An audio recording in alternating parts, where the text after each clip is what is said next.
ഞാൻ വിളമ്പിക്കൊള്ളാം അപ്പച്ചി. വേണ്ട, മോള് കഴിച്ചാ മതി. വിളമ്പി വച്ചതൊക്കെ.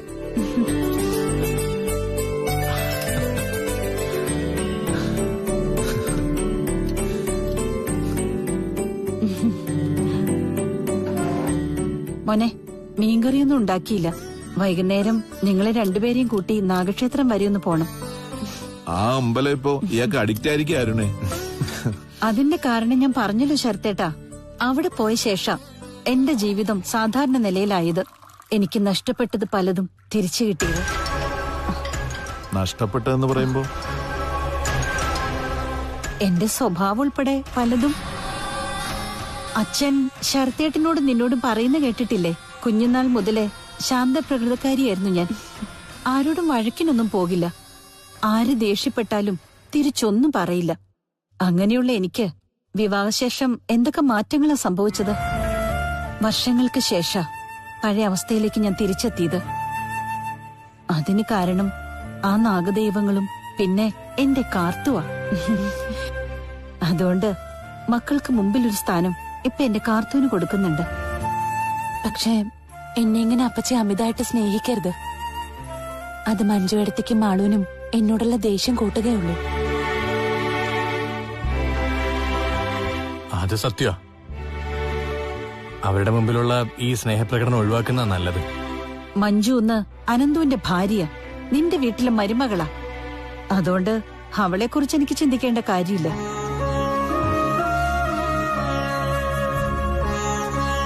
പിന്നെ മാളു, അവള് നാളെ മറ്റൊരു വീട്ടിൽ പോയി താമസിക്കും.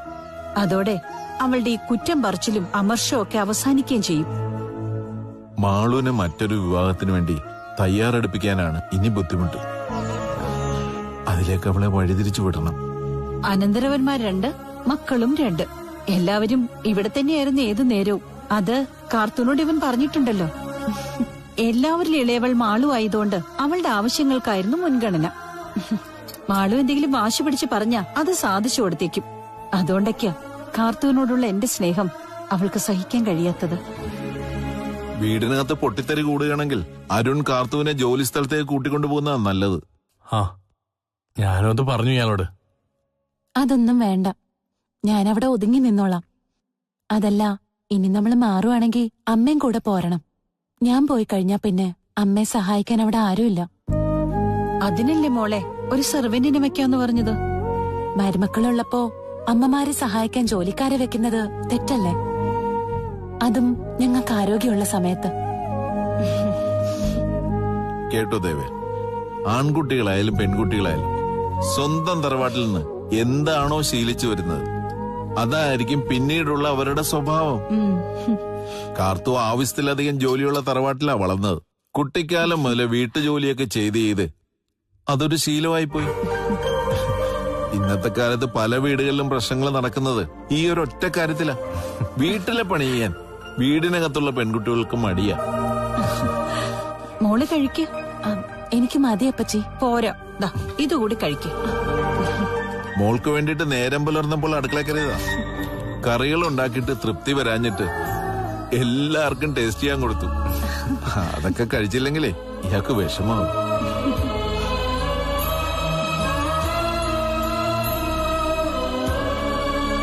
അവരോട് പറഞ്ഞോ കണ്ണനോടും പവിത്രയോടും ഒരു ദിവസം ഇങ്ങോട്ട് വിരുന്നിന് വരാൻ? പറഞ്ഞിട്ടുണ്ട്. അവിടെ പിന്നെ കടയൊക്കെ നടത്തുന്നോണ്ട് പെട്ടെന്ന് വരാൻ പറ്റില്ല. ഒരിക്കൽ ഞാൻ നിങ്ങൾക്കൊപ്പം വരുന്നുണ്ട് കണ്ണന്റെ തട്ടുകടയിലേക്ക്. ആ നാട്ടിൽ വന്ന ശേഷം ആദ്യം എനിക്ക് ഇഷ്ടപ്പെട്ടത് അവിടുത്തെ ഭക്ഷണ. അതിന്റെ രുചി ഇതുവരെ നാവിന്ന് പോയിട്ടില്ല. കണ്ണേട്ടൻ പറഞ്ഞു തിരുവോണത്തിന് വേണ്ട, ഔട്ടത്തിനോ ചതയത്തിനോ അവിടെ എല്ലാവർക്കും ഒത്തുകൂടാന്ന്. അതിനെന്താ, തിരുവോണത്തിന്റെ അന്നായാലും കുഴപ്പമില്ല, ഞങ്ങള് റെഡിയാ. അല്ല ശരത്തേട്ടാ?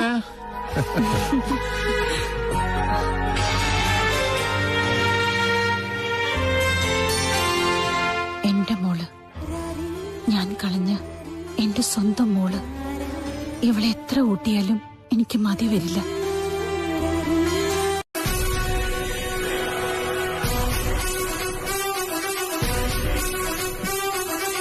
അയ്യോ, ഉണ്ണിയേട്ടൻ എവിടെയുണ്ട്? അനന്ത പകൽ സമയത്ത് ഞാനോട് വന്നിട്ടുണ്ടല്ലോ. എന്നോട് സംസാരിക്കുന്നതിനും എന്നെ അകത്ത് കെട്ടി സൽക്കരിക്കുന്നതിനും ഉണ്ണിക്ക് അഭിപ്രായ വ്യത്യാസമൊന്നുമില്ലല്ലോ. ഇടീ നമ്മൾ തമ്മിൽ ബൈക്കിൽ ചുറ്റിയടിച്ചിരുന്നപ്പോഴും അവന് കുഴപ്പമൊന്നും ഉണ്ടായിരുന്നില്ല. പിന്നെന്ത് ഇപ്പൊ ഒരു പ്രശ്നം? അല്ല, അവനുണ്ടായാലും ഇവിടെ വരണമെന്നല്ല നീ പറഞ്ഞിരിക്കുന്നത്. അതെ, എന്നാലും ഇന്നെന്തെങ്കിലും പ്രത്യേകതയുണ്ടോ? ഒന്നുമില്ല ദീപേട്ടാ. എങ്കി പറ, കണ്ണേട്ടന്റെ അമ്മയോടെ. നീയും നുണകൾ മാത്രം ശീലിച്ച കരണിന്റെ കെട്ടിയോളും അമ്മ അമ്പലത്തിലാണെന്ന് പറഞ്ഞു കണ്ണേട്ടൻ വന്നപ്പോ. എന്നാ ഒരമ്പലത്തിലും അമ്മയെ കണ്ടിട്ടില്ല. ഏതമ്പലത്തിലേക്കാ പോയെന്ന് ഞങ്ങളോട് പറഞ്ഞില്ല. ഇപ്പൊ അകത്തുണ്ടോ? അത് പിന്നെ ആ ദീപനോ? എന്തൊക്കെയുണ്ട് ദീപ വിശേഷങ്ങൾ? ഇപ്പൊ ഇങ്ങോട്ടൊന്നും കാണാനില്ലല്ലോ. ആ, ഇടയ്ക്കിടയ്ക്ക് ഞാൻ വരുന്നുണ്ട്. ഡോക്ടർ രാവിലെ പോയ രാത്രിയിലേ തിരിച്ചെത്തൂ, അതുകൊണ്ടാ കാണാത്തെ. അല്ല ഡോക്ടറെ, ഹോസ്പിറ്റലിലേക്ക് എങ്ങനെ പോകുന്നു? വലിയ നഷ്ടത്തിലാ ദീപ. ബാങ്ക് ലോൺ പോലും അടയ്ക്കാൻ പറ്റുന്നില്ല. ജപ്തി ഭീഷണി നേരിട്ടോണ്ടിരിക്കുവോ. പിന്നെ ഇവളുടെ ഒരു 3.5 ഏക്കർ വെറുതെ കിടക്കുക. അത് വിറ്റ് ബാങ്കിന്റെ ബാധ്യതയൊക്കെ തീർക്കണം. ഹോസ്പിറ്റലൊക്കെ ഒന്നുകൂടി മോഡിഫൈ ചെയ്യണം. അല്ല ഡോക്ടർ, അമ്മ അകത്തുണ്ടോ? എന്താ ഡോക്ടറെ, അമ്മ ഇവിടെ ഇല്ലേ? ഇല്ല, ഇപ്പോ അധിക സമയം ഇവിടെ ഇരിക്കാറില്ല. പുറത്ത് ചുറ്റല. ഇവളുടെ അമ്മ ജോലി ചെയ്യുന്നതുകൊണ്ട് വീടിനകത്ത് ഇരിക്കുന്നത് മുഴ്സിലാണെന്നാ പറയുന്നത്. ഓ, ദീപൻ ഇങ്ങോട്ട് വരുന്നതും ഇവളുടെ കൂടെ കമ്പനി കൂടുന്നതൊക്കെ എനിക്കിഷ്ടമാ. എന്നാൽ താല്പര്യമില്ലാത്തൊരു കാര്യമുണ്ട്. കണ്ണേട്ടന്റെയും ആ പപ്പന്റെയും കൂടിയാ ദീപൻ ഏത് നേരവും. അത് അത്ര നല്ലതല്ല. 1-2 തവണ ഞാൻ ആ തട്ടുകടയുടെ മുന്നിലൂടെ വന്നപ്പോ ദീപനോടെ ഉണ്ടായിരുന്നു. ഞാൻ മിക്ക സമയത്തും അവർക്കൊപ്പം തന്നെ. കണ്ണേട്ടൻ ജയിലിൽ കിടന്നത് കണ്ണേട്ടൻ ചെയ്ത കുറ്റത്തിനല്ല. ആരാണ് അതിലെ പ്രതിയെന്ന് എല്ലാവരും അറിഞ്ഞു കഴിഞ്ഞു. പിന്നെ കണ്ണേട്ടൻ മദ്യപിക്കില്ല, പുകവലിക്കില്ല, മറ്റു ദുശീലങ്ങളൊന്നുമില്ല. പപ്പേട്ടനും അങ്ങനെ തന്നെയാ. അതുകൊണ്ട് അവർക്കൊപ്പം ഞാൻ നടക്കുന്നതിൽ എന്താ ഡോക്ടറെ തെറ്റ്? തെറ്റും ശരിയൊന്നും ഞാൻ നോക്കുന്നില്ല ദീപ. ഇവളുമായിട്ട് ഫ്രണ്ട്ഷിപ്പ് ഉണ്ടെങ്കിൽ അവരുമായിട്ട് ചുറ്റി തിരിയുന്നത് എനിക്കിഷ്ടമല്ല. എന്നാ പിന്നെ വിജിതയുമായിട്ടുള്ള ഫ്രണ്ട്ഷിപ്പ് ഞാൻ കട്ട് ചെയ്തോളാം.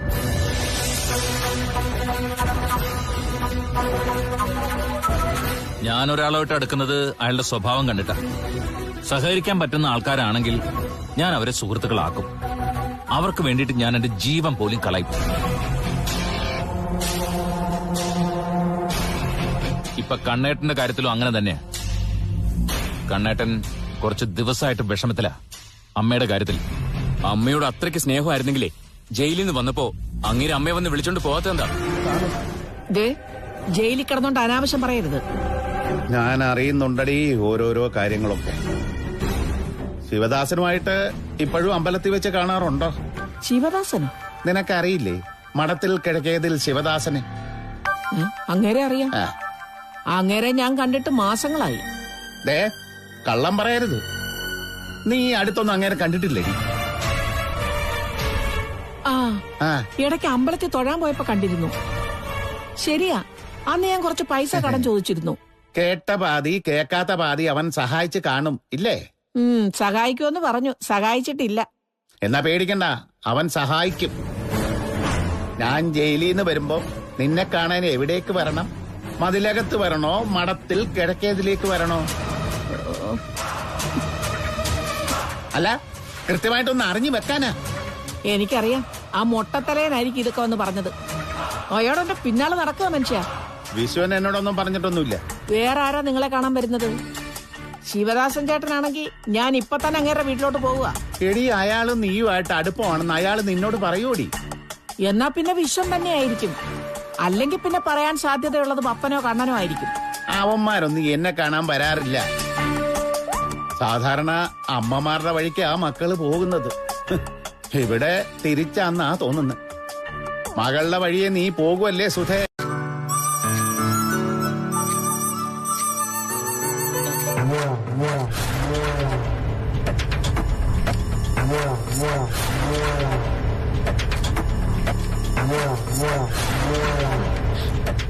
കാർത്തു, എന്റെ അമ്മയ്ക്കിപ്പോ ഞങ്ങളെ മക്കളെക്കാളും ഇഷ്ടോ കാർത്തൂനെ. ആ എന്ത് ചെയ്യാനാ, നിന്നെ പോലെ ആവാൻ ഞങ്ങളെ കൊണ്ടൊന്നും പറ്റുന്നില്ല. ഇനി ഏതായാലും നിനക്കൊപ്പം നിന്ന് പാചകമൊക്കെ പഠിക്കാൻ പോവാ ഞാൻ. നീ എന്താ എന്നെ ഇങ്ങനെ നോക്കുന്നേ? പെട്ടെന്നൊരു മാറ്റം കണ്ടപ്പോ വിശ്വസിക്കാൻ പറ്റുന്നില്ല അല്ലേ? ഞാൻ സീരിയസ് ആയിട്ട് പറഞ്ഞതാ. എന്നും വഴക്കും അടിയൊക്കെ ആയിട്ട് പോയിട്ട് എന്താ കാര്യം? എന്റെ അമ്മ പോലും നിന്നെ സ്നേഹിക്കുമ്പോ ഞാനും ആളും മാത്രം നിന്നെ അന്യ പെണ്ണായിട്ട് കണ്ട മറ്റുള്ളവര് ഞങ്ങളെ വെറുക്കും.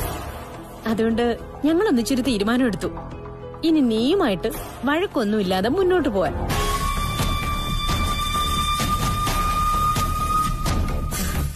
നിനക്ക് പെട്ടെന്ന് ഇത് പറയുമ്പോ വിശ്വാസം വരത്തില്ല.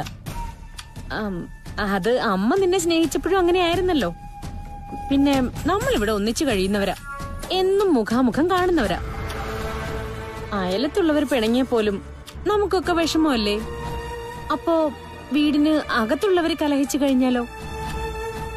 അങ്ങനെയൊക്കെ ചിന്തിച്ചപ്പോ സ്വഭാവം വ്യത്യാസപ്പെടുത്തണമെന്ന് തോന്നി.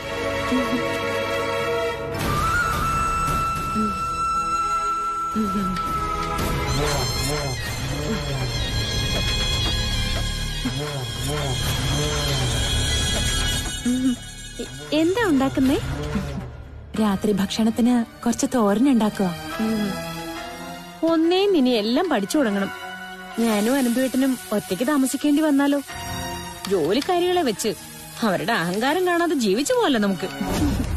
ഞാൻ എന്തേലും സഹായിക്കണോ? വേണ്ട, ഇതെല്ലാം ഞാൻ ചെയ്തോളാം. നിനക്കെന്താ മഞ്ജു അടുക്കള കാര്യം?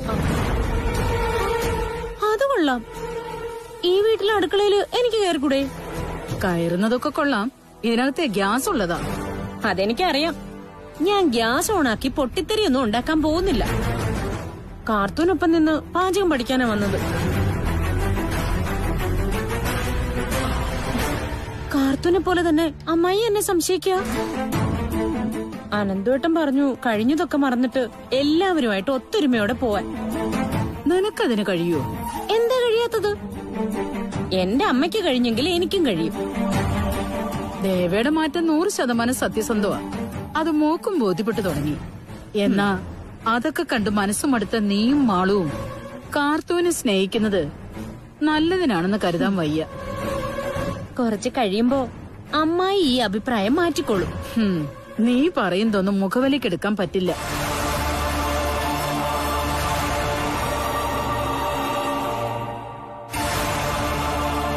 പിന്നെ നിന്റെ മനസ്സിൽ എന്താണെന്ന് ഞങ്ങൾക്കറിയാൻ കഴിഞ്ഞില്ലെങ്കിലും മുകളിൽ ഒരാൾക്കറിയാം. ഇതുവരെ കാർത്തൂന് തുണച്ചതേ ആ ശക്തിയാ.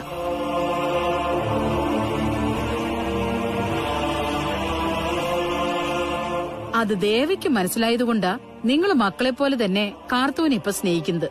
പിന്നെ ഇവള് ദൈവത്തിന്റെ അവതാരമല്ലേ? അതുകൊണ്ടേ അഭിനയം വേണ്ട, ആത്മാർത്ഥത മതി. എനിക്കറിയാം എല്ലാരും ഇങ്ങനെയൊക്കെ തന്നെ പറയുമെന്ന്. കാർത്തൂനെ വെറുത്ത ഞങ്ങൾ ഒറ്റപ്പെട്ടു പോകുന്ന തോന്നലുണ്ടായപ്പോഴാ ഞങ്ങൾ ഇങ്ങനെയൊരു തീരുമാനം എടുത്തത്. കാർത്തൂനെ കുറ്റപ്പെടുത്തുന്നതിന്റെ പേരിൽ മാളുവിനെ അമ്മയും അച്ഛനും ഒക്കെ വിമർശിക്കുക. അതുകൊണ്ട് അവളും ഇനി ഈ രീതിയിലേ കാർത്തൂനോട് പെരുമാറും.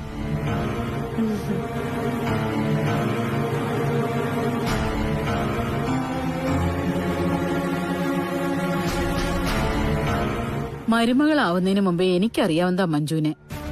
അവള് ജനിച്ച നാളു മുതൽ അമ്മയെ കണ്ടു വളർന്നതാ മക്കള് രണ്ടും.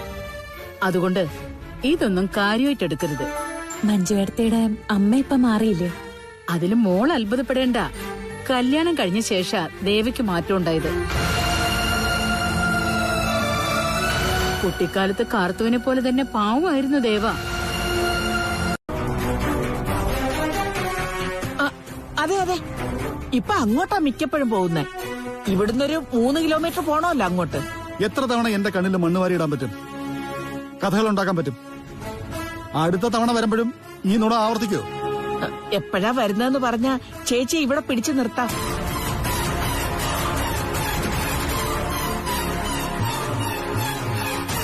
അങ്ങനെ പിടിച്ചു നിർത്താൻ പറ്റില്ലെന്ന് ഇവളുടെ മുഖത്തെ ഭയം കണ്ടാൽ അറിയാലോ. നീ എന്തിനാ മോളെ പേടിക്കുന്ന? ഞാൻ പേടിച്ചൊന്നുമില്ല. കണ്ണന് തോന്നുന്ന ഇതൊക്കെ.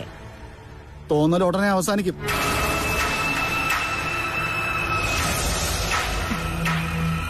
അമ്മ എവിടെ പോയെന്ന് എല്ലാവരുടെയും നാവിന്ന് അറിയാതെ പുറത്തു വരും.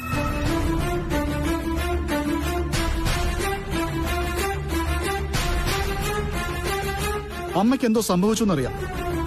കൊന്നിട്ടില്ലെന്നാ ഇപ്പോഴും വിശ്വാസം. കള്ളം എല്ലാ കാലവും ഒളിച്ചു വെക്കാൻ കഴിയത്തില്ല. തൽക്കാലത്തേക്ക് ഞാൻ പോവാ. പക്ഷേ ഇതുകൊണ്ടൊന്നും തീർന്നെന്ന് കരുതണ്ട.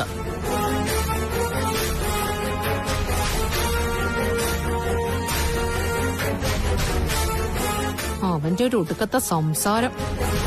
അമ്മ എന്തിനാ അങ്ങനെ പറഞ്ഞത്? അയാളെ വിളിച്ചു വരുത്തിയ ആ കിളവെ കാണിച്ചു കൊടുക്കാൻ പറ്റൂ. രക്ഷപ്പെടാൻ ഓരോ ദിവസവും ഓരോരോ അടവുകൾ പറയാ. ഇന്നത്തെ ദിവസം ഏതായാലും ഇങ്ങനെ കഴിച്ചു കൂട്ടാലോ. നാളെ മുതൽ ദേ പുറത്തേക്കെങ്ങും ഇറങ്ങണ്ട. നമ്മക്ക് കഥ കടച്ചകത്തിരിക്കാം. ഉണ്ണിയോട് പറയാം ഇന്ന് തന്നെ ഒരു ക്യാമറ വെക്കാൻ. അപ്പൊ അകത്തിരുന്ന് കാണാലോ പുറത്താരാ വരുന്നതെന്ന്. മുൻവശത്തെ വാതിൽ തുറക്കേണ്ടവരുടെ മുന്നിൽ മാത്രം തുറന്നാ മതി. അതേ ഉള്ളിന് രക്ഷ. ക്യാമറ കൂടി വെക്കാത്തന്റെ കുഴപ്പമേ ഉള്ളൂ. വരുന്നത് പോലെ വരട്ടെ. എടി, അകത്തിരിക്കുന്ന ആ പോയവന്റെ അനിയനോട് പറ അമ്മയെ എത്രയും പെട്ടെന്ന് എവിടെന്നെങ്കിലും കണ്ടുപിടിച്ചോണ്ട് വരാൻ. അല്ലെങ്കിലേ ചേട്ടന്റെ അനിയനെ ഇടിച്ച് ചമ്മന്തിയാക്കോന്ന് പറ. ചേട്ടൻ അനിയനെ കൊന്നിട്ട് വീണ്ടും ജയിലിൽ പോയെങ്കിൽ രണ്ടെണ്ണത്തിന്റെ ശല്യം തീർന്നേനെ. ഇങ്ങനെയുണ്ടാവോ മക്കള്? കെട്ടിയോ ചാകാൻ വേണ്ടി പ്രാർത്ഥിക്കുന്ന ഒരുത്തി ഇവൾ എന്റെ വയറ്റിൽ തന്നെ വന്ന് പറഞ്ഞല്ലോ ഈശ്വര.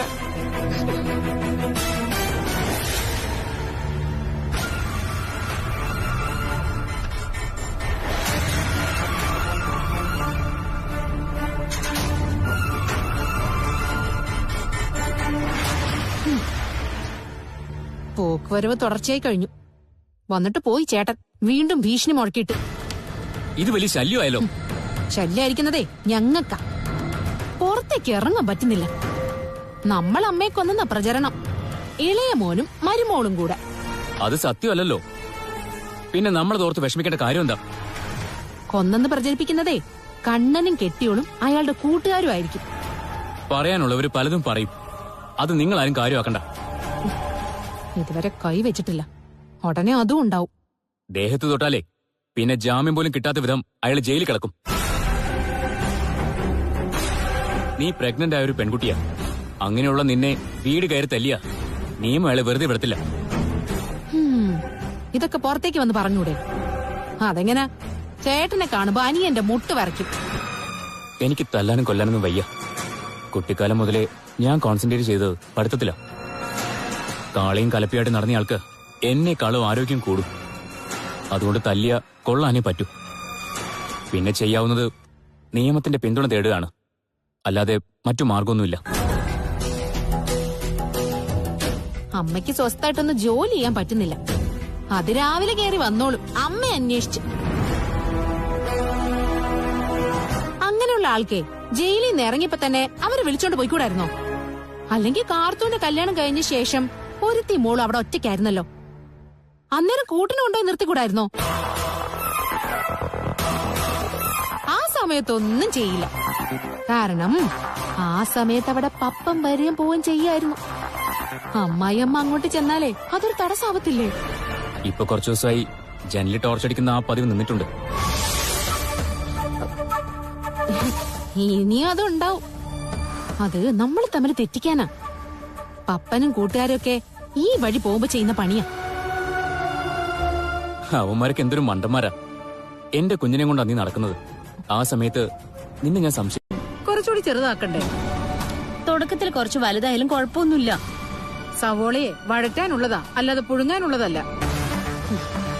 പക്ഷെ ഇവളെ വരട്ടയും പുഴുങ്ങിയോ ഒക്കെ വേണം എനിക്ക്. ഇങ്ങനെ സവോള അരിഞ്ഞാലേ ഒന്നുകൂടി അരിയേണ്ടി വരും. ഇത് ഇരട്ടിപ്പണിയാ. നേരത്തെ അടുക്കള കയറാത്തതിനായിരുന്നു പരാതി. ഇപ്പൊ കയറിയപ്പോഴോ അതിനെ പ്രോത്സാഹിപ്പിക്കാതെ മുളയിലെ നുള്ളുവാ. നിന്റെ പുതിയ മാറ്റം കൊണ്ട് കാർത്തൂനൊരു ദോഷം വരാതിരുന്നാ മതി. ദേവയ്ക്ക് അത് ഓർത്തിട്ടാ പേടി. നിന്നെ ശ്രദ്ധിക്കണമെന്ന് അവള് പറഞ്ഞിരിക്കുന്നെ.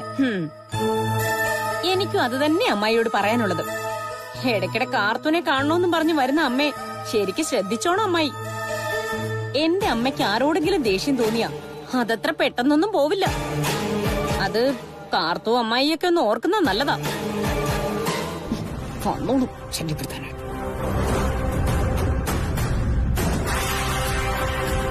എന്തോ ദുഷ്ടത്തരം മനസ്സിലോർത്തണ്ട ഉള്ളി അരിഞ്ഞത്, അതുകൊണ്ടാ ചോര കണ്ടത്. പോട്ടെ അമ്മ, ഒരാളെ മറ്റൊരാളെ സ്നേഹിക്കുമ്പോ അത് തെറ്റായ അർത്ഥത്തിൽ എടുക്കണ്ട. എങ്കിലും മോള് സൂക്ഷിക്കണം മോളെ. ദേവിയുടെ ഇപ്പോഴത്തെ സംസാര രീതി കണ്ടിട്ട് എനിക്ക് സംശയമൊന്നും തോന്നില്ല. എന്നാ മഞ്ജുവും മാളുവും കഴിഞ്ഞതൊന്നും മറക്കാനിടയില്ല.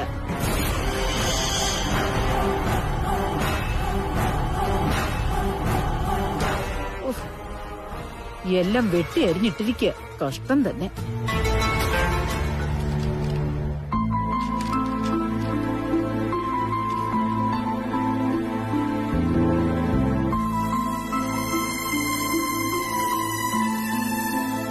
സാർ ഇതുവരെ ഫയൽ നോക്കി കഴിഞ്ഞില്ലേ? കൊറോണ കാരണം ഓഫീസിൽ സ്റ്റാഫുകൾ കുറവാ. ഒരുപാട് ഫയൽ പെൻഡിങ്ങാ. പിന്നെ അപ്പച്ചിയെ പോലെ തന്നെ ഏട്ടത്തി എന്നെ സ്നേഹിക്കാൻ തുടങ്ങിയിട്ടുണ്ട് കേട്ടോ. ഇന്നലെ മുതൽ ഏട്ടത്തി പുതിയ സ്വഭാവം തുടങ്ങിയെന്ന് താൻ പറഞ്ഞല്ലോ. ഏതായാലും എന്റെ ഏട്ടത്തിയെ എനിക്കറിയാവുന്ന പോലെ തനിക്കറിയില്ലല്ലോ.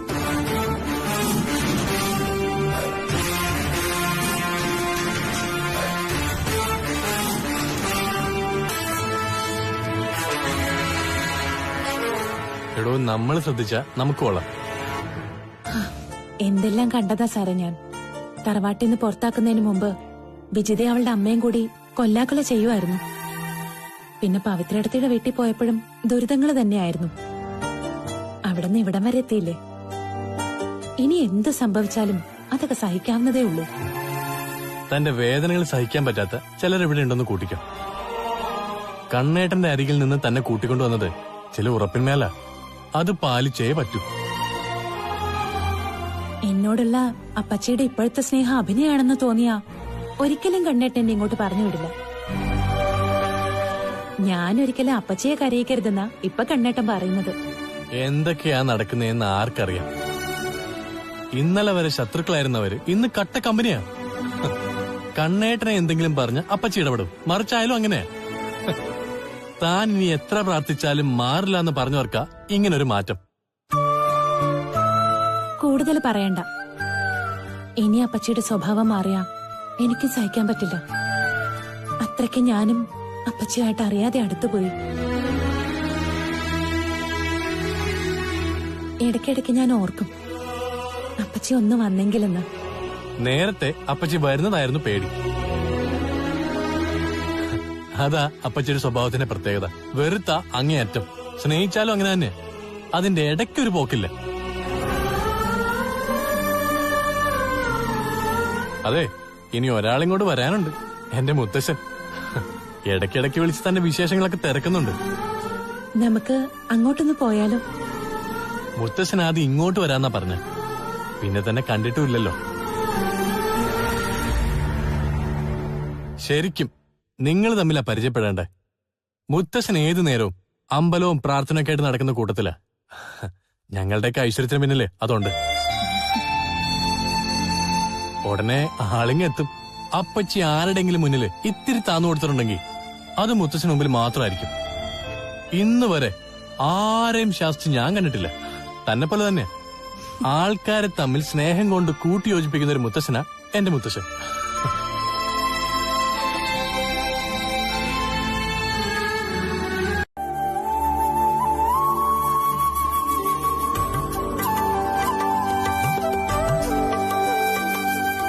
നിങ്ങളുടെ തട്ടുകടയിലെ ഭക്ഷണം കഴിച്ചിട്ട് വീണ്ടും അത് കഴിക്കാൻ വേണ്ടി മാത്രം ഇവൾ ആ നാട്ടിൽ വന്ന കഥയൊക്കെ എന്നോട് പറഞ്ഞിട്ടുണ്ട്.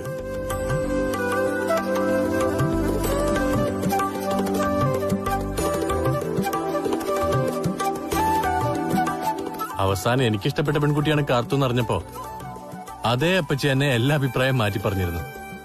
അതൊന്നും ഇനി ഓർമ്മിപ്പിക്കണ്ട. ഞാൻ മറക്കാൻ ആഗ്രഹിക്കുന്ന കാര്യങ്ങൾ അതൊക്കെ. ഞങ്ങൾക്ക് മറക്കാൻ പറ്റില്ലല്ലോ അപ്പച്ചി. മോളെല്ലാം മറന്നല്ലോ, പിന്നെ നിനക്കെന്താ മറന്നാല്?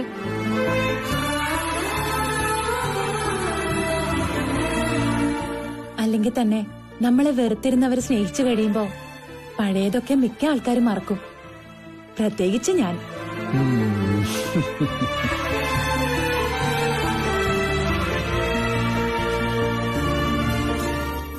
മോള് കണ്ണന്റെ വീട്ടിൽ നിന്ന് ഇറങ്ങിയ ശേഷം ഒരുപാട് കഷ്ടപ്പെട്ടു അല്ലേ? അതൊക്കെ ഒരു സിനിമാ കഥ പോലെയാ മുത്തശ്ശ. എല്ലാം മണത്തെറിഞ്ഞ് ഞാൻ ചെന്നില്ലായിരുന്നെങ്കിൽ പവിത്രയുടെ ചേച്ചിയും ഭർത്താവും കൂടെ ഇയാളെ കൊല്ലാക്കൊല ചെയ്തേനെ.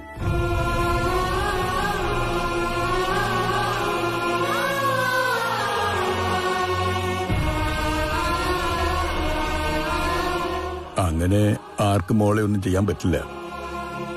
അപകടം നമ്മൾ അറിഞ്ഞില്ലെങ്കിലും അറിയുന്ന ഒരാളുണ്ട്. ആ ശക്തി വേണ്ടത് വേണ്ട സമയത്ത് ചെയ്തോളും. മുത്തച്ഛൻ ഇതൊന്ന് കഴിച്ചോക്കെ.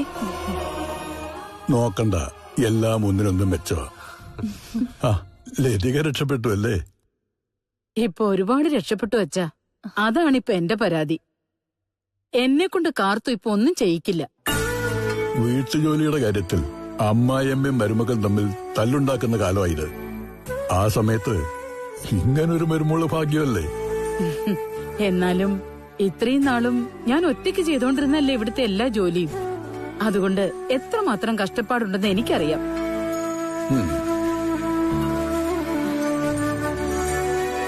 അടുക്കള ജോലി മാത്രമാണോ? മുറ്റം അടിക്കുന്ന വലിയൊരു ജോലിയല്ലേ? അതിനിപ്പോ ആളെ വെക്കാൻ സമ്മതിക്കുന്നില്ല മോള്. എന്റെ തറവാട്ടിലെ ജോലി വെച്ച് നോക്കുമ്പോ ഇതൊന്നും എനിക്ക് വലിയ ഭാരമായിട്ട് തോന്നുന്നില്ല.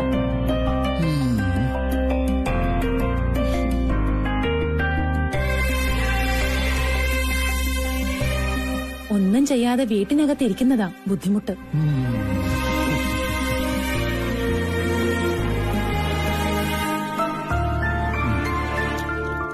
പിന്നെ ഞാൻ ഇടയ്ക്കിടയ്ക്ക് വിളിക്കുമ്പോഴൊക്കെ ചോദിക്കാറുണ്ട്, മഞ്ജുവിന് വിശേഷം എന്തെങ്കിലും ഉണ്ടോന്ന്. ദൈവം ഇതുവരെ അവനെ തുണത്തിട്ടില്ല. ഈ പ്രായത്തില് കൊച്ചുമക്കളുടെ മക്കള് എന്നെ പോലുള്ള വൃദ്ധന്മാരുടെ ആയുസ് കൂട്ടും.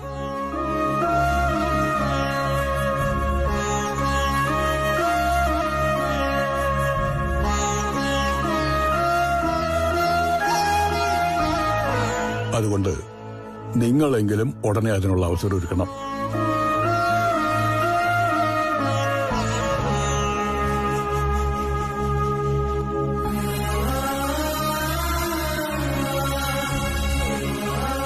ഇനിയിപ്പോ അതൊക്കെയുള്ളൂ ഒരു സന്തോഷം.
ഓടിക്കോ മോളെ.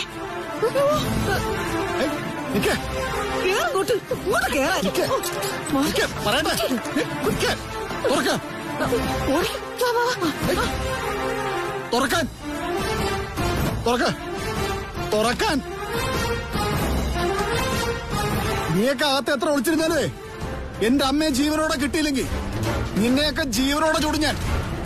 അയ്യോ, നിന്റെ അമ്മയെ ഞങ്ങളൊന്നും ചെയ്തിട്ടില്ല. ഒന്നും ചെയ്തിട്ടില്ലെങ്കിൽ പിന്നെ നീയൊക്കെ കയറി ഒളിക്കുന്നതിനാ. എന്റെ അമ്മ എവിടെ? എന്താടി നിന്റെയൊക്കെ നാവിറങ്ങിപ്പോയോ? ഇനി രണ്ടെണ്ണം പുറത്തേക്ക് ഇറങ്ങുന്ന എനിക്കൊന്ന് കാണണം. എന്റെ അമ്മയെ നീയൊക്കെ കൂടെ കൊന്നു കാണും. എന്നിട്ട് നിനക്കൊക്കെ ഇവിടെ ജീവിക്കാനാണോ വിചാരം? കാണിച്ചു തരാടി നിന്നെയൊക്കെ ഞാൻ. കൂട്ടി അകത്ത് തന്നെ ഇരുന്നോ.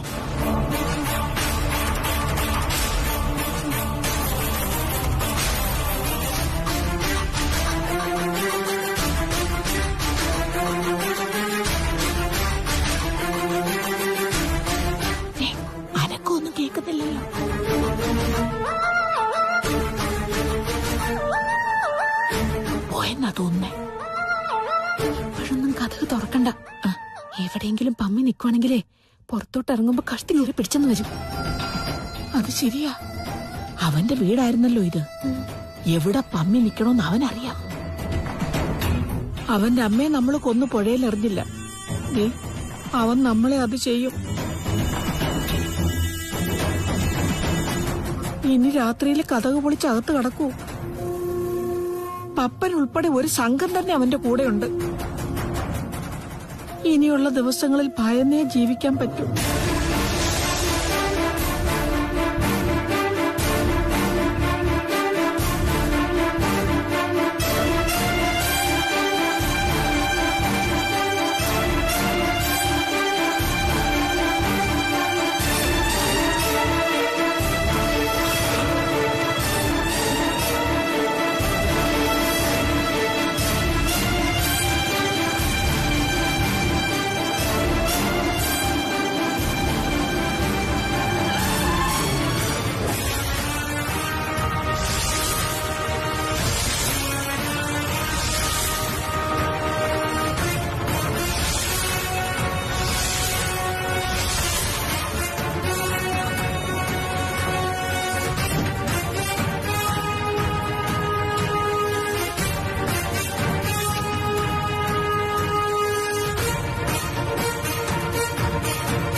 എവിടെയാ എന്റെ അമ്മ? എവിടെയാ നീ കൊന്നു തള്ളിയത്? അമ്മ വീട്ടിലുണ്ട്. ഏത് വീട്ടില്? ഏത് വീട്ടിലാണ് അമ്മ? പറയടാ. ഏത് വീട്ടിലാ? എന്റെ അച്ചിയുടെ വീട്ടിലോ? എന്നെ കണ്ടപ്പോ രണ്ടെണ്ണോട് അകത്ത് കയറി കഥ കടച്ചിരിക്കുക. അതുകൊണ്ടേ നിന്നെ കാണാൻ ഞാൻ ആശുപത്രിയിലേക്ക് വരികയായിരുന്നു. നീ പറയണം, നമ്മുടെ അല്ല എന്റെ അമ്മ എവിടെയെന്ന്. എനിക്കറിയില്ല. എവിടെയാ കൊന്നു തള്ളിയേ? അമ്മ വീട് വിട്ടു പോയിന്ന് ഉറപ്പിച്ചിട്ടാ ഞാൻ ചോദിക്കുന്നത്. അന്ന് കണ്ണേടന്റെ വീട്ടിൽ വന്ന് ആഹാരം കഴിച്ചതിന്റെ അടുത്ത ദിവസം മുതൽ അമ്മയെ കാണാനില്ല. എവിടെ പോയെന്ന് അറിയില്ല.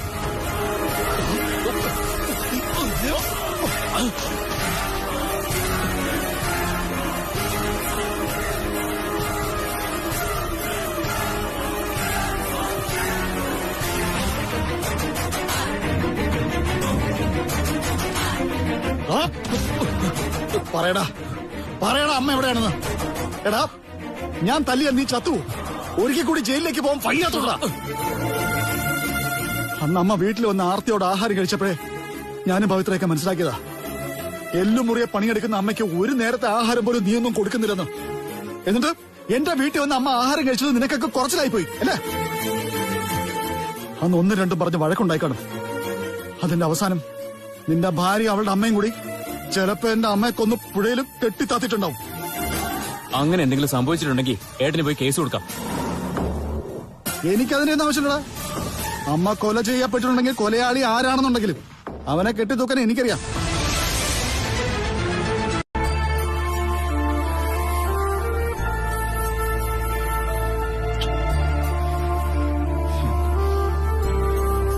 ഒന്ന് കാണുമോ അമ്മേ?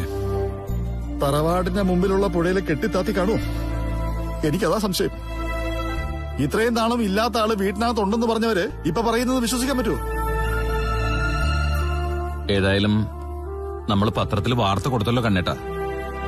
ഇനിയിപ്പോ വിവരമൊന്നും ഇല്ലെങ്കിലും നമുക്ക് കേസ് കൊടുക്കാം. അപ്പൊ എന്തായാലും സത്യം പുറത്തു വരുമല്ലോ. അല്ലാതെ നമ്മൾ വെറുതെ തല്ലാനും കൊല്ലാനും നടക്കണ്ട. അവനെ എനിക്ക് വെട്ടിക്കണ്ടിക്കാനാ തോന്നുന്നേ, എന്റെ അനിയനെ. കുറെ ശാപങ്ങൾ കിട്ടി. ഇനിയിപ്പൊ അമ്മയുടെയും കൂടെ ബാക്കി ഉണ്ടായിരുന്നുള്ളൂ. ഇപ്പൊ അതുമായി. അതെ, ഇനിയിപ്പൊ അവന് മരിച്ച പോലെ ജീവിക്കാം. അവൻ എങ്ങനെയെങ്കിലും ജീവിച്ചോട്ടെ. എനിക്ക് എന്റെ അമ്മ ഇങ്ങനെ കിട്ടിയാ മതി.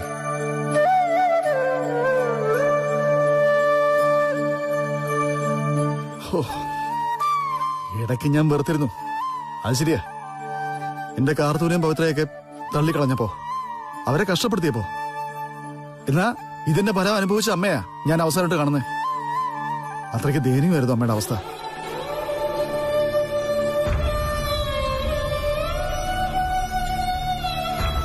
ആഹാരം കഴിക്കാതിരുന്നപ്പോൾ രൂപ ഇപ്പോഴും എന്റെ മനസ്സില്. അതങ്ങോട്ട് മാഞ്ഞു പോകുന്നില്ല. അപ്പോഴേ മനസ്സിൽ ഓർത്തതാ, കുറച്ചു ദിവസമെങ്കിൽ കുറച്ചു ദിവസം അമ്മയെ കൂടെ കൊണ്ടു നിർത്തണമെന്ന്. മനസ്സമാധാനത്തോടെ അമ്മ ജീവിക്കുന്നത് കാണണമെന്നൊക്കെ. ഇനി അത് സാധിക്കുമെന്തോ? കണ്ണേട്ടൻ ഇനിയിപ്പോ വെറുതെ വേണ്ടാത്തൊന്നും ചിന്തിക്കണ്ട. കഷ്ടപ്പാട് കൂടിയപ്പോ അമ്മ തറവാട് വിട്ട് ഇറങ്ങി പോകാനേ സാധ്യതയുള്ളൂ. കണ്ണേട്ടാ, അതിപ്പോ മിക്ക വീടുകളിലും നിത്യസംഭവ. അത് ശരിയാ കണ്ണ.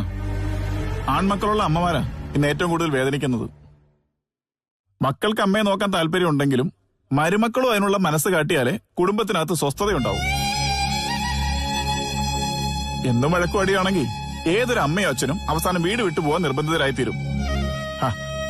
അതിപ്പോ നമുക്കിടയിൽ നിത്യേന നടക്കുന്ന സംഭവമല്ലേ. തോറ്റു കൊടുക്കാൻ മക്കളും മരുമക്കളും തയ്യാറായില്ലെങ്കിൽ സ്വയം തോറ്റു കൊടുത്തുകൊണ്ട് അച്ഛനും അമ്മയും പടിയിറങ്ങിപ്പോവും. എടാ, അത് അവരെ നോക്കാൻ മടിയുള്ള മക്കളുടെ കാര്യല്ലേ. എന്റെ അനിയന്റെ കാര്യം കളഞ്ഞേക്ക്. അമ്മയുടെ ഏത് അവശതയിലും അമ്മയെ നന്നായി നോക്കാൻ കഴിയുന്നൊരു മോൻ ഇവിടെ ഇല്ലേ? അത് മനസ്സിലാക്കിയിട്ട് നന്ദികേട് മാത്രം ശീലമാക്കിയ ഇളയ മോൻ അമ്മയെ എന്റെ അടുത്തേക്ക് എത്തിക്കണമായിരുന്നു. അല്ലെങ്കിൽ വിളിച്ചോണ്ട് പോവാൻ എന്നോട് പറയണമായിരുന്നു. അമ്മ പോകാൻ സാധ്യതയുള്ള ഏതെങ്കിലും ബന്ധുവീടുണ്ടോ കണ്ണേട്ടാ? അമ്മ ആകെ പോകുന്നത് കരുണമ്മയുടെ വീട്ടിലായിരുന്നു, അല്ലാതെ മറ്റെവിടേക്കും പോകാറില്ല.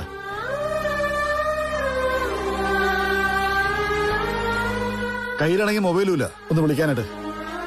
സംഭവം അറിഞ്ഞതിന് ശേഷം പവിത്ര ആകെ വിഷമമായിട്ടിരിക്കുക. പിന്നെ കാർത്തൂനോടൊട്ടൊന്നും പറഞ്ഞിട്ടുമില്ല. അല്ല, അവരെയൊക്കെ എന്നും വെറുപ്പിച്ചിട്ടേ ഉള്ളൂ അമ്മ. പക്ഷെ അവരൊരിക്കലും അങ്ങനെ ഒന്നും ഉള്ളിൽ വെച്ചുകൊണ്ട് നടക്കുന്ന പ്രകൃതക്കാരല്ല. എന്താ സംഭവിച്ചെന്ന് അറിയട്ടെ കണ്ണേട്ടാ, എന്നിട്ട് നമുക്ക് അതിനുള്ള മറുപടി കൊടുക്കാം. എന്റെ അമ്മയെ നഷ്ടപ്പെട്ടിട്ട് പിന്നെ എന്ത് മറുപടി കൊടുത്തിട്ട് എന്ത് കാര്യം? അമ്മയെ എനിക്ക് ജീവനോടെ കാണണം. എനിക്കത്രേ ഉള്ളൂ.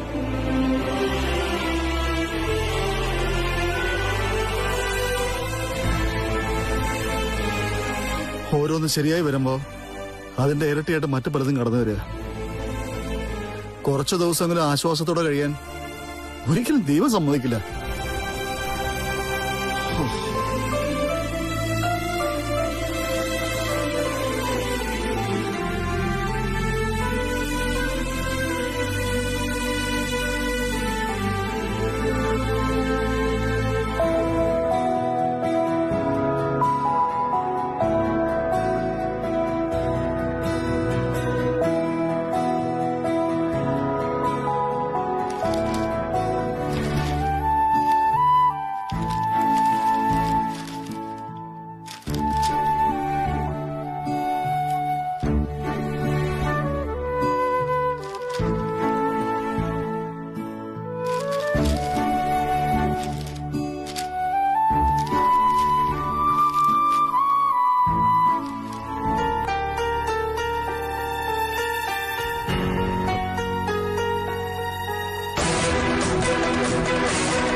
വയസ്സാം കാലത്ത് മക്കൾക്ക് പേരുദോഷം കേൾപ്പിക്കുന്ന ചില അമ്മമാരുണ്ടാവും. അങ്ങനെ ഒരു അമ്മയായിപ്പോയി എന്റെ അമ്മയും. പിന്നെ പറഞ്ഞിട്ട് കാര്യമില്ലല്ലോ. പത്രത്തിലൊക്കെ ഫോട്ടോ വന്നതുകൊണ്ട് ഉടനെ കണ്ടു കിട്ടുമായിരിക്കും അല്ലേ? ആർക്കറിയാം ഇനി ജീവിച്ചിരിപ്പുണ്ടോന്ന്.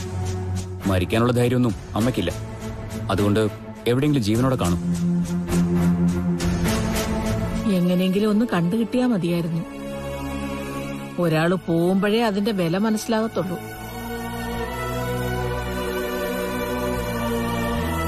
ഇപ്പൊ നിങ്ങൾക്ക് രണ്ടുപേർക്കും കനകേച്ച് പോയിട്ട് ഒരു കുഴപ്പമില്ല. എന്താ അതിന്റെ കാരണം? വെച്ചു വിളമ്പാൻ ഞാനിവിടെ ഒരുത്തിയുണ്ട്. ഞാനില്ലാതാകുമ്പോഴേ എന്റെ വലിപ്പം നിങ്ങക്ക് മനസ്സിലാവുള്ളൂ. മുമ്പ് വീട്ടുജോലിക്ക് ചെയ്തോണ്ടിരുന്നത് അമ്മ തന്നെയാണല്ലോ. ഇപ്പൊ ഇത്തിരി കൂടെ ജോലി കൂടി, അത്രയല്ലേ ഉള്ളൂ. ഏതായാലും ഇനി കനകേച്ചി ഇങ്ങോട്ടൊന്നും വരത്തില്ല. കണ്ണന്റെ കൂടെ പോയാൽ അവർക്കവിടെ സുഖമായിരിക്കും. എന്ത് സുഖം? തട്ടുകടയില് ഒരു പണിക്കാരിയെ കൂടി കിട്ടി, അത്ര തന്നെ. തട്ടുകട പവിത്രയുണ്ട്, കണ്ണന്റെ കൂട്ടുകാരും ഉണ്ട്. അതുകൊണ്ട് അവിടെ വലിയ പണിയൊന്നും കാണത്തില്ല. പിന്നെ വീട്ടിലാണെങ്കിലോ കടയിലുണ്ടാക്കുന്ന ഭക്ഷണം തന്നെ അവിടെയും കഴിക്കുന്നത്. ഓ, അപ്പൊ പിന്നെ ഒരു ജോലിയില്ല, സുഖം. ഇവിടെ കിടന്ന് അതുപോലെ ജോലി ചെയ്തില്ലേ, ഇനി സൂഹിക്കട്ടെ. അപ്പോഴും എന്റെ കാര്യമാ മോനെ കഷ്ടം. ജോലി ചെയ്ത് ചെയ്ത് എന്റെ പരിപ്പിളകുക. അതിനനുസരിച്ച് മാമിയുടെ ആയുസും കൂടും. ഈ പ്രായത്തിൽ ജോലി ചെയ്താലേ അസുഖങ്ങളൊന്നും വരത്തില്ല. എന്നൊന്നും പറയണ്ട മോനെ. അമിതമായിട്ട് ജോലി ചെയ്താ കിതയ്ക്കും. ഈ പ്രായത്തിൽ ചെയ്യാവുന്ന ജോലിയെ ചെയ്യാവൂ. എന്നാതേ ഇവള് ഈ സമയത്ത് എന്തെങ്കിലും കുനിയ നിവരിക ചെയ്യേണ്ടതാ. അതൊട്ട് ചെയ്യത്തുമില്ല. ഇനി പറഞ്ഞു പറഞ്ഞ എന്ത് നേരവാ? ഓ, ഞാൻ ആരുടെയും നേരെ വരുന്നില്ല. ഞാൻ ചെയ്ത പാവങ്ങളൊക്കെ ഇപ്പൊ അനുഭവിച്ചു തീർക്കുക. ആ രാവിലെ രണ്ടാൾക്കും എന്താ കഴിക്കാൻ വേണ്ടത്? പുട്ടും കടലയുണ്ട്. എനിക്ക് ദോശ മതി. അതിന് കറി വേറെ ഉണ്ടാക്കണം. വേണ്ട, പുഴുങ്ങിയ 2 മുട്ട വേണം. ഒന്ന് നിനക്കും മറ്റേത് വയറ്റി കിടക്കുന്ന കുഞ്ഞിനും, ഇല്ലയോ? ആ, അടുക്കളപ്പണി നിനക്കൂടി ഒന്ന് പഠിക്കാം. നാളെ മനസ്സും അടുത്ത് മാമി വീട് വിട്ട് പോയി കഴിഞ്ഞാലേ എന്തെങ്കിലും കഴിക്കണ്ടേ? അപ്പൊ ഒരു ജോലിക്കാരി താനെ വരും, ഉണ്ണിയേട്ടൻ എന്തെങ്കിലും കഴിക്കണമെന്നുണ്ടെങ്കിൽ. അമ്മയെ കാണാനില്ലെന്ന് അറിഞ്ഞാല് പിന്നെ ഈ പത്രത്തിലെ അജ്ഞാത ജഡെന്നുള്ള വാർത്തയൊക്കെ കാണുമ്പോഴേക്കേ ഭയമാവുക. ഞാനതുകൊണ്ട് പത്രത്തിലെ ആ കോളത്തിലേക്ക് നോക്കാറേയില്ല. വീട് വിട്ടു പോകേണ്ട ആവശ്യം അമ്മയ്ക്കുണ്ടായിരുന്നു കണ്ണേട്ടാ. ഇപ്പൊ നമുക്കൊരു കടയുള്ളതുകൊണ്ട് അമ്മ വെറുതെ ഇരുന്നാ മതി. സമയാസമയത്ത് ഇഷ്ടമുള്ളതൊക്കെ കഴിച്ച് നമുക്കൊപ്പം കൂടായിരുന്നു. ഇനിയിപ്പോ അതിനെപ്പറ്റിയൊക്കെ പറഞ്ഞിട്ട് എന്താ കാര്യം പവിത്രേ? ഒരു നിമിഷം നേരത്തെ ആലോചനയാ മനുഷ്യനെ കൊണ്ട് വേണ്ടാത്ത കാര്യങ്ങൾക്കൊക്കെ പ്രേരിപ്പിക്കുന്നത്. ആത്മഹത്യയാണെങ്കിലും ഒളിച്ചോട്ടമാണെങ്കിലും ഇങ്ങനെയൊക്കെ തന്നെയാ. എത്ര ആൺകുട്ടികളാ പ്രേമത്തിന്റെയൊക്കെ പേരില് പെൺകുട്ടികളെ കത്തിക്കുന്നത്, കൊല്ലുന്നത്. ഓരോ പ്രായത്തിൽ എങ്ങനെ ഓരോന്നും ചിന്തിക്കും. ഇപ്പൊ അമ്മയ്ക്ക് 70 കഴിഞ്ഞു. കൊച്ചുകുട്ടികളുടെ മനസ്സായിപ്പോ. അതുകൊണ്ട് നമ്മളെ പോലെ ചിന്തിക്കാനുള്ള കഴിവുണ്ടാവില്ല. പോവാൻ സാധ്യതയുള്ള എല്ലാ ബന്ധുവീടുകളിലും പോയി. അതിനുവേണ്ടി ഹരിദാസേട്ടനും ജമാലിക്കൊക്കെ പറഞ്ഞു വിടുകയും ചെയ്തു. ഒരു പ്രയോജനം ഉണ്ടായില്ല. ആ, ഇനിയിപ്പോ പത്രത്തിൽ ഫോട്ടോ വന്നതുകൊണ്ട് ആരെങ്കിലുമൊക്കെ വിളിക്കുമായിരിക്കും. എവിടെങ്കിലും പോയി വീട്ടു ജോലിക്ക് നിൽക്കുന്നുണ്ടോന്ന് ആർക്കറിയാം. എന്തായാലും തറവാട്ടിലെ പണി എവിടെയും കാണില്ല. 3 നേരവും ഭക്ഷണം കൊടുത്താൽ മതിയെന്ന് പറഞ്ഞാ ഒരുമാതിരിപ്പെട്ടവരൊക്കെ നിർത്തത്തില്ലേ?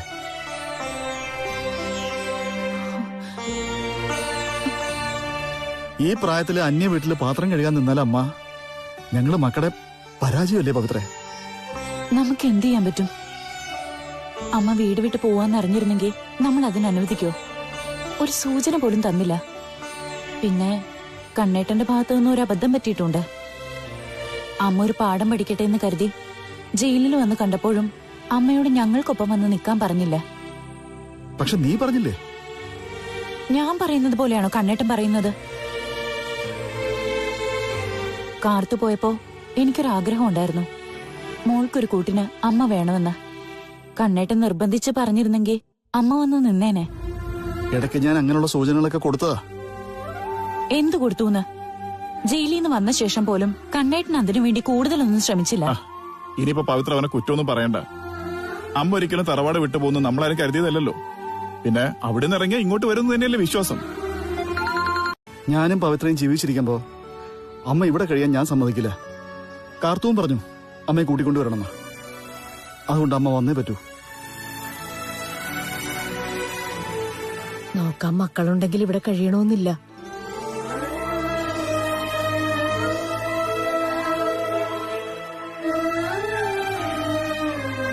പക്ഷേ ഒരു കാര്യം ഞാൻ നിങ്ങളോട് പറയുക, നിങ്ങൾ നിങ്ങളുടെ അമ്മയെ ഇവിടുന്ന് കൂട്ടിക്കൊണ്ടുപോയി കഴിഞ്ഞാൽ പിന്നെ അമ്മയ്ക്ക് ഇവിടേക്ക് വരേണ്ട അവസ്ഥ ഉണ്ടാവരുത്. തിരികെ കൊണ്ടുവിടില്ല എന്ന് എഴുതി ഒപ്പിട്ട് തന്നാലേ അമ്മ വിടൂ. എനിക്ക് വേണ്ടത് എന്റെ അമ്മയാ. അതിന് എവിടെ വേണമെങ്കിലും ഞാൻ ഒപ്പിട്ട് തരാം.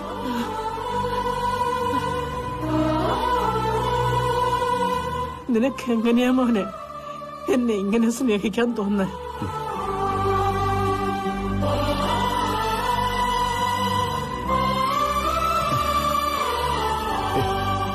എന്താ ഇത്?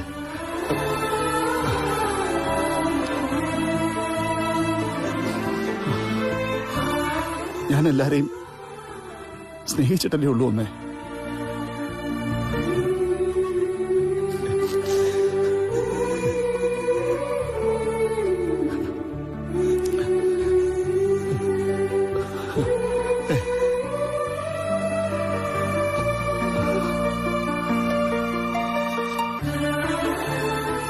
മനുഷ്യരെ മാത്രമല്ല, വീട്ടിൽ വളർത്തുന്ന സകല മിണ്ടാപ്രാണികളോടും മണ്ണിനോടും വിളകളോടും ഒക്കെ ഒരേ സ്നേഹ.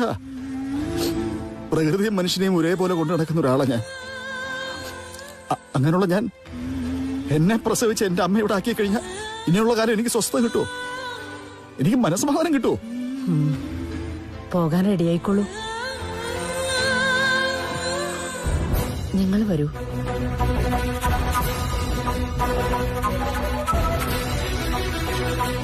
ഒരു കാര്യം ഞാൻ പറഞ്ഞേക്കാം, ഇനി അമ്മ ഈ പടി ചവിട്ടില്ല. അമ്മയെ കാണണമെന്ന് പറഞ്ഞ ഒരാളും അങ്ങോട്ട് വന്നേക്കരുത്. ഞങ്ങൾ ഒരിക്കലും വരില്ല. അറിയാവിടെ വരില്ലെന്ന്. എങ്കിലും എന്നെങ്കിലും ഒരിക്കൽ നിനക്ക് നിന്റെ അമ്മയെ കാണണമെന്ന് തോന്നും. ഇവളുടെ ഉണ്ടല്ലോ വയറ്റിൽ കിടക്കുന്ന കുഞ്ഞിന്റെ തന്തം. വേണ്ടാ, അതൊന്നും എന്നെ കൊണ്ട് പറയിക്കണ്ട.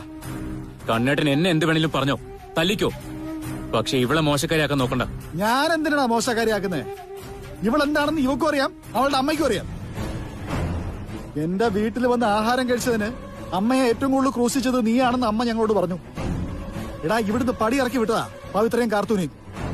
പക്ഷെ ഇനി ഏത് അവസ്ഥയിലും അമ്മയ്ക്ക് കൂട്ട് പവിത്രയാ. ഇടയ്ക്ക് കാർത്തൂൻ വരും. അവർക്കൊക്കെ അമ്മയെ വേണോടാ. അല്ലാതെ കഴിഞ്ഞുപോയ സംഭവങ്ങളുടെ കണക്ക് പറഞ്ഞ് അമ്മ അവരാരും തള്ളിക്കളയില്ല. പക്ഷെ നീ തള്ളിക്കളഞ്ഞു. എന്നേക്കാൾ കൂടുതൽ അമ്മ നിന്നെ സ്നേഹിച്ചതിന്. അതാണ് നിന്റെ ദൃഷ്ടിയിൽ അമ്മ ചെയ്ത തെറ്റ്. നിനക്ക് വേണ്ടി ഒരാളുടെ വിയർപ്പ് പൊടിഞ്ഞിട്ടുണ്ടെങ്കിൽ അതിനെല്ലാം നിനക്ക് കണക്ക് പറയേണ്ടി വരും. അങ്ങനെ കണക്ക് പറയാനായിട്ട് നിനക്ക് ദൈവം തന്ന ശിക്ഷയാ ദേ ഈ നിൽക്കുന്ന നിന്റെ ഭാര്യ.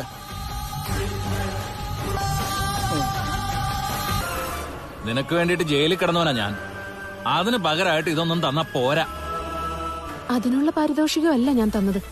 എനിക്കൊരു കുഞ്ഞിനെ തന്നതിന്, അതിന് ദീപേട്ടൻ കാരണമായതിന് ഞാൻ കാട്ടിയ നന്ദി അതൊക്കെ. അമ്മ ചോദിക്കുന്നുണ്ട് ആ 3.5 ഏക്കർ പറമ്പിനെ കുറിച്ച്. ഇപ്പോഴും അമ്മയ്ക്ക് അറിയില്ല അത് ഞാൻ ദീപേട്ടന് തന്നെന്ന്. അതങ്ങ് പറയാൻ മേലായിരുന്നോ? സ്വത്ത് ദാനം ചെയ്ത കഥ അതവരെ എന്നായാലും അറിഞ്ഞല്ലേ പറ്റൂ. ആരെന്തറിഞ്ഞാലും എനിക്ക് കുഴപ്പമില്ല. എന്റെ കുഞ്ഞ് ജനിക്കുമ്പോഴെങ്കിലും ഒന്നിച്ച് താമസിക്കാൻ പറ്റൂ. അതിനുള്ള ഒരു സാധ്യതയില്ലെന്ന് ഞാൻ പറഞ്ഞതാ. കുഞ്ഞ് ജനിച്ചാൽ അതിന്റെ അച്ഛൻ ഉണ്ണിയായിരിക്കും. പുറമേ അങ്ങനെ പറയാം, പക്ഷെ സത്യം അതല്ലല്ലോ. നമ്മൾ തമ്മിലുള്ള ഉടമ്പടി നീ മറക്കരുത്. എടേ, എന്നെ നീ സ്നേഹിച്ചതേ ഉണ്ണിയും ഒന്നിച്ച് കഴിഞ്ഞാ നിനക്കൊരു കുഞ്ഞ് ജനിക്കില്ല എന്നുള്ള ബോധ്യം വന്നപ്പോഴാണ്. ഇനിയിപ്പൊ ഞാൻ ജയിലിൽ നിന്ന് വന്നില്ല എന്ന് തന്നെ ഇരിക്കട്ടെ, അങ്ങനെ ഒരു സാഹചര്യത്തിൽ നിനക്ക് ഉണ്ണിയോടുള്ള ഈ വെറുപ്പ് മറ്റൊരാളോടുള്ള സ്നേഹമായിട്ടങ്ങ് മാറും. അന്നേരം എന്റെ സ്ഥാനത്ത് മറ്റൊരാൾ വരും. അനാവശ്യം പറയരുത്. അങ്ങനെ അഴിഞ്ഞാടി നടക്കുന്ന ഒരു പെണ്ണല്ല ഞാൻ. ജീവിതത്തിൽ ആദ്യമായിട്ട് സ്നേഹിച്ചത് ദീപേട്ടനെയാ. എടി, അങ്ങനെയൊക്കെ ആയിരുന്നെങ്കിലേ ജീവിത അവസാനം വരെ നീ എന്നെ ഓർത്ത് കഴിഞ്ഞേനെ. ഞാൻ മടങ്ങി വരുന്നത് വരെ കാത്തിരുന്നേനെ. നിങ്ങളുടെ വിധി പറഞ്ഞ ജഡ്ജിയാ പറഞ്ഞാ മതി. അങ്ങേക്ക് തോന്നിയില്ലല്ലോ നിങ്ങളെ തൂക്കിലേറ്റാൻ. ഞാൻ കഴുകുമരത്തിൽ കയറുമ്പോ നീ കഴുത്തിൽ കിടക്കുന്ന താല് വലിച്ചു പൊട്ടിക്കുന്ന എനിക്ക് അറിയാവടി. എന്തെല്ലാം കാര്യങ്ങളുണ്ട് ഇവിടെ വരുമ്പോ എന്നോട് ചോദിക്കാനായിട്ട്. സുധേ, നീ എങ്ങനെ കഴിയുന്നു ചോദിച്ചിട്ടുണ്ടോ ഇതുവരെ? നീ വിശ്വന്റെ ഒപ്പം കഴിയുന്നു, അതിപ്പോ ചോദിക്കാൻ എന്തോ? അകത്തോട്ട് കൈ വന്നിരുന്നെങ്കിലോ ഞാൻ കഴുത്തിന് പിടിച്ച് ഞെക്കിയേനെ. നീ അതല്ല, അതിന്റെ അപ്പുറവും ചെയ്യും. നിന്നെപ്പോലുള്ള ചില പെണ്ണുങ്ങൾക്ക് ഞങ്ങൾ ഭർത്താക്കന്മാര് ജീവിച്ചിരിക്കുന്നതാ ഭാരം. ഇനി ഞാൻ വരില്ല മിക്കവാറും. പകരം മറ്റാരെങ്കിലും വരും എന്നെ മരണവാർത്ത പറയാൻ. നീ പെട്ടെന്നൊന്നും മരിക്കത്തില്ലടി. അങ്ങനെ മരിക്കാൻ മാത്രം നന്മയൊന്നും നീ ചെയ്തിട്ടില്ല. പിന്നെ ഒരു ഗുണമുണ്ട്, ഈ പ്രായത്തിലാ നീ എന്നെ ചതിച്ചത്. പക്ഷെ നമ്മുടെ മോളുണ്ടല്ലോ, അവൾ ഉണ്ണിയെ കിട്ടിയതിന്റെ 4ന്റെ അന്ന് മുതൽ അവനെ ചതിച്ചു തുടങ്ങി. അങ്ങനെ നോക്കുമ്പോ അവളാ മിടുക്കി. ആരോടും സങ്കടങ്ങൾ പറയാനില്ല, അതാ ഇങ്ങോട്ട് ഓടി വരുന്നത്. ആ നേരത്ത് ചെറുപ്പക്കാര് പിള്ളേർക്കില്ലാത്ത സംശയവാ. നിങ്ങളുടെ മോള് നിങ്ങൾ പറഞ്ഞതുപോലെ കെട്ടിയോനെ ചതിച്ചോണ്ടിരിക്കുക. എന്നിട്ടും അവനവളെ സംശയമില്ല. പരിശുദ്ധിയോടെ ജീവിക്കുന്ന എന്നെയാ അങ്ങേർക്ക് സംശയം. എന്തിനാ മനുഷ്യ ഇങ്ങനെ ചിരിക്കുന്നേ? കേൾക്കാൻ പാടില്ലാത്ത ചില വാക്കുകളൊക്കെ ഞാൻ കേട്ടു. എന്നാ പിന്നെ പരിശുദ്ധ ചെല്ല്.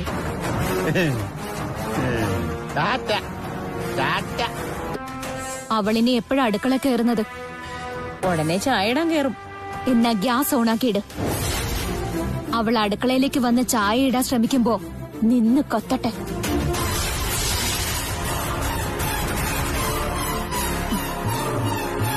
ഹലോ ചേച്ചി, അത് കുഴപ്പമാവോ മോളെ? ഒരു കുഴപ്പമില്ല. ഇന്നത്തോടെ തീരണം അവള്. പിന്നെ നമ്മളെ രണ്ടാളും ജയിലിൽ കിടത്തണമെന്ന് ആരും ആഗ്രഹിക്കാത്തോണ്ട് അതൊരു അപകടമായി മാറിക്കോളും.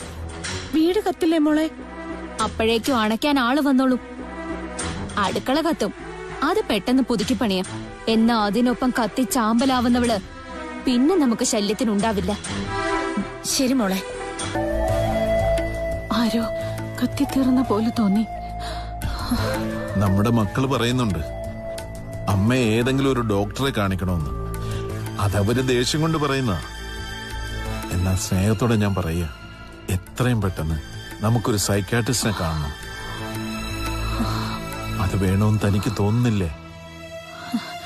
എന്റെ തലയ്ക്ക് ഒരു കുഴപ്പമില്ല, ഞാൻ നോർമലാ. പക്ഷേ തന്റെ സംസാരവും പ്രവൃത്തിയൊക്കെ ഇപ്പൊ ഒരു നോർമലായ മനുഷ്യനെ പോലെ അല്ല. ശരത്തേട്ടനും എന്നെ സംശയിക്കരുത്. പൂർണ്ണ ആരോഗ്യത്തോടെ എന്നും എന്റെ ഭാര്യ എനിക്കൊപ്പം ഉണ്ടാകണമെന്ന് ആഗ്രഹിക്കുന്ന കൂട്ടത്തിലാ ഞാൻ. ഇപ്പൊ തന്റെ മാനസിക നില തെറ്റിയിരിക്കുക. ആഹാരം, ഉറക്കം ഇതൊക്കെ പഴയ പോലെ അല്ല. എന്തോ തന്നെ അലട്ടുന്നുണ്ട്.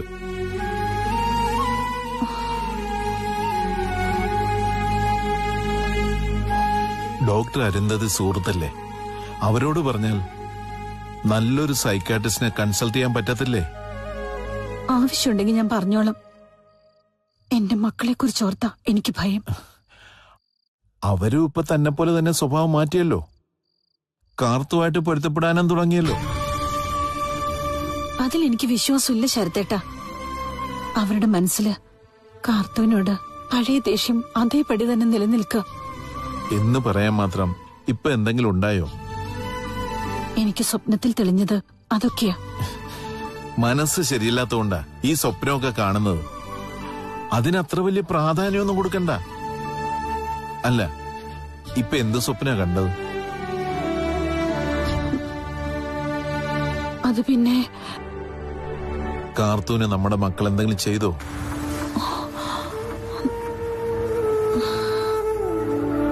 അതാകാനേ വഴിയുള്ളൂ. ഒരു കാര്യം ഞാൻ തന്നോട് പറയാം. അരുണിന്റെ ഭാര്യ എന്ന നിലയിലും നമ്മുടെ മക്കളെക്കാൾ നല്ല സ്വഭാവമുള്ള പെൺകുട്ടി എന്ന നിലയിലും കാർത്തൂനെ സ്നേഹിക്കാം. അതൊരു തെറ്റല്ല. എന്നാൽ അമിതമായി കാർത്തൂന്റെ പിന്നാലെ നടന്നാൽ, ആ കുട്ടിയെക്കുറിച്ച് മാത്രം സംസാരിച്ചാൽ, അതിലപ്പോ സ്വന്തം മക്കൾക്ക് ഇഷ്ടം. എന്നെ കൊന്നിട്ട് ആർക്കെങ്കിലും ഗുണം കിട്ടുന്നുണ്ടെങ്കിൽ ആയിക്കോട്ടെ അപ്പച്ചി. അങ്ങനെ പറയരുത്. മോൾക്ക് എന്തെങ്കിലും സംഭവിച്ചാൽ അത് ഏറ്റവും കൂടുതൽ ബാധിക്കുന്നത് എന്നെയാ. അതിന്റെ കാരണമൊന്നും ചോദിക്കണ്ട. മോളാണ് ഇപ്പി വീടിന്റെ ഐശ്വര്യം. അതുകൊണ്ട് മോളില്ലാത്ത വീട്ടിൽ വെളിച്ചം കയറില്ല എന്ന് ഞാൻ വിശ്വസിക്കുന്നു. ഞാൻ ഏറ്റവും കൂടുതൽ ഇഷ്ടപ്പെടുന്ന അനന്തരവനാരും. അതുകൊണ്ട് തന്നെ മോളെ ഓർത്ത് അവൻ ദുഃഖിക്കരുതെന്ന് എനിക്ക് നിർബന്ധമുണ്ട്. ജീവിച്ചിരിക്കുന്ന മോള് എന്നും അവനൊരു ആശ്വാസമായിരിക്കും. മനസ്സമാധാനം കളയുന്ന ഒരു പ്രവൃത്തിയും മോള് ചെയ്യില്ല.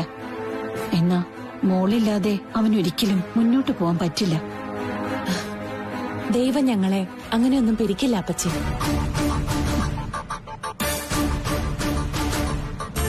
ദൈവം പിരിക്കില്ല. പക്ഷേ ചില മനുഷ്യര് വിചാരിച്ചാൽ ദൈവം തന്ന ജാതകം പോലും തിരുത്തി എഴുതാൻ പറ്റും. അത് മറക്കണ്ട.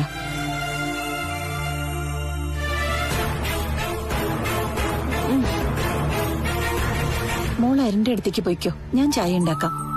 അയ്യോ, അത് വേണ്ട. കുളി കഴിഞ്ഞ് ഇതൊക്കെ ചെയ്യുന്നതേ ശീലായിപ്പോയി. ആ ശീലങ്ങളൊക്കെ ഇവിടുള്ള മറ്റുള്ളവരും പഠിക്കണം. ഇപ്പൊ പ്രത്യേകിച്ച് കുഴപ്പമൊന്നുമില്ല അപ്പച്ചി. എല്ലാവരും സ്നേഹത്തോടെയല്ലേ പെരുമാറുന്നേ. അങ്ങനെയൊന്നും കണക്കിലെടുക്കണ്ട. മുന്നിൽ വന്ന് ചിരിച്ച് സംസാരിക്കുന്നവരുടെയൊക്കെ മനസ്സിലെന്താന്ന് പറയാൻ പറ്റില്ല. ലതികെടുത്തി എവിടെ? അനന്തുവേട്ടനുമായിട്ട് അമ്പലത്തിൽ പോയതാ. എന്നാ പിന്നെ മോൾക്കും പോവായിരുന്നില്ലേ? അമ്മ വിളിച്ചതാ. പിന്നെ സമയത്ത് എല്ലാവർക്കും ഭക്ഷണം എടുക്കണ്ടേ. മോളിവിടുത്തെ ജോലിക്കാരിയല്ല, മരുമകളാ. അത് മറ്റുള്ളവർ മറന്നാലും മോള് മറക്കരുത്.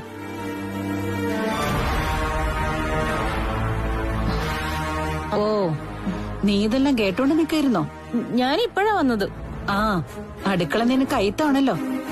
വീട്ടിലേക്ക് വരുമ്പോ ഏട്ടത്തെ അത്ര പരിഗണിക്കുന്നില്ല. കാർത്തൂന്റെ അരികിൽ കൂടുതൽ നേരം ഇരിക്കാൻ അപ്പച്ചി ഇഷ്ടപ്പെടുന്ന പോലെ. എങ്ങനെ നിന്ന ആളാ. ഞങ്ങളുടെ കല്യാണത്തിനന്നേ തലവഴി മണ്ണെടുത്ത് ഒഴിച്ച കൂട്ടത്തിലാ.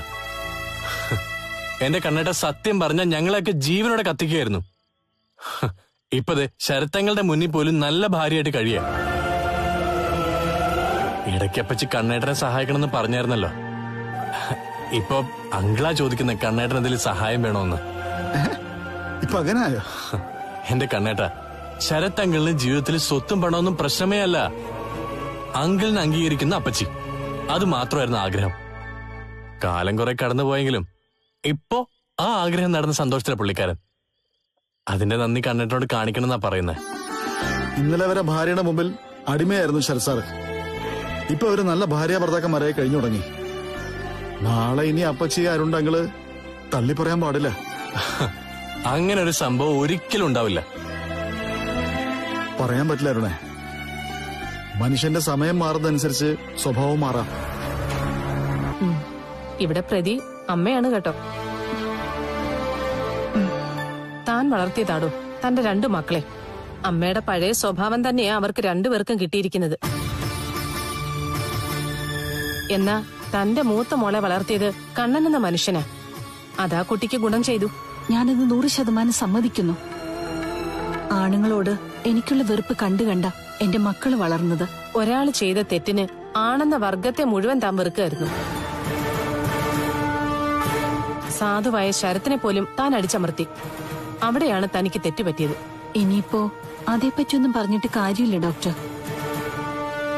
ഒരു സമയത്ത് അനുഭവിച്ച ദുരിതങ്ങൾക്കും ദുഃഖങ്ങൾക്കും ഡോക്ടർ പറഞ്ഞ പോലെ പാവപ്പെട്ട ചിലരെ ഞാൻ വേദനിപ്പിച്ചു. എന്റെ മക്കൾക്ക് തെറ്റായ ഉപദേശങ്ങൾ നൽകി വളർത്തി. എല്ലാവരെയും ഞാൻ കാൽച്ചുവട്ടിൽ നിർത്താൻ ശ്രമിച്ചു. എന്നാലിപ്പോ അതിനൊക്കെ പരിഹാരം കാണാനാ ശ്രമം. ആയിക്കോട്ടെ, അത് നല്ല കാര്യമാ. പക്ഷെ അതിനിടയിൽ നഷ്ടപ്പെട്ട മകൾക്ക് ഇത്രയും കാലം കരുതി വെച്ചിരുന്ന സ്നേഹം ഒന്നിച്ചു കൊടുക്കാൻ നോക്കിയാ താൻ പിടിക്കപ്പെടും ദേവ. മറ്റുള്ളവരുടെ കണ്ണിൽ താൻ കാർത്തുവിനോട് കാണിക്കുന്ന സ്നേഹം കരടായി മാറും. അവൾ ഒരു അനാഥയാണെന്ന് എല്ലാവർക്കും അറിയാം. അതുകൊണ്ട് തന്നെ ഇനി താനാണോ അവളുടെ അമ്മയെന്ന് തന്റെ മക്കളെങ്കിലും സംശയിച്ചു കൂടായികയില്ല.